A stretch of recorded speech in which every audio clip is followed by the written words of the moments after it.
T71 Mustang Mach 1. There it is on the side. I heard this kit was actually not too bad. So I'm probably gonna, just spoiler alert, I'm probably gonna go with the race car theme.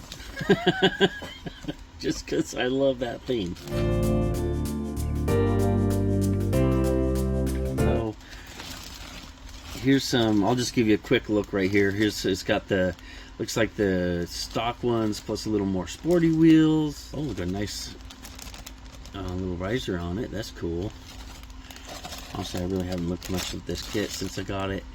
Got the engine. Oh, 4-speed transmission, which is nice. It looks like it's a pretty detailed kit. I'm a little impressed.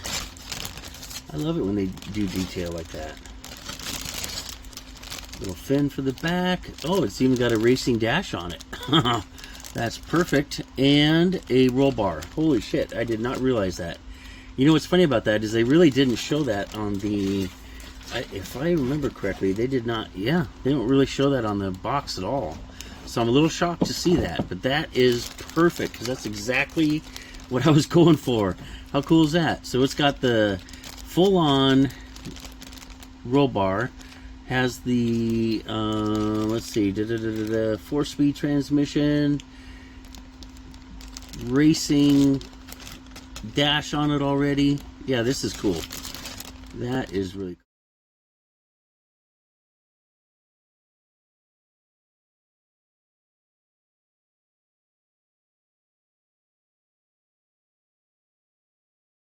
I'm really happy to see that. That's going to make life so much easier.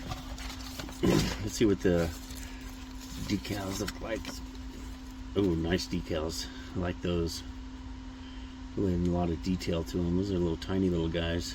So I'm not sure what color I'm going with it yet. Probably, you know, for some reason I've been kind of on a kick of yellow. I don't know why, but you know, I kind of go. I like white. I like yellow.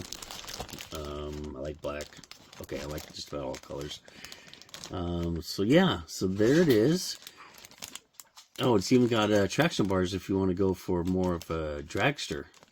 Huh, I'll be damned.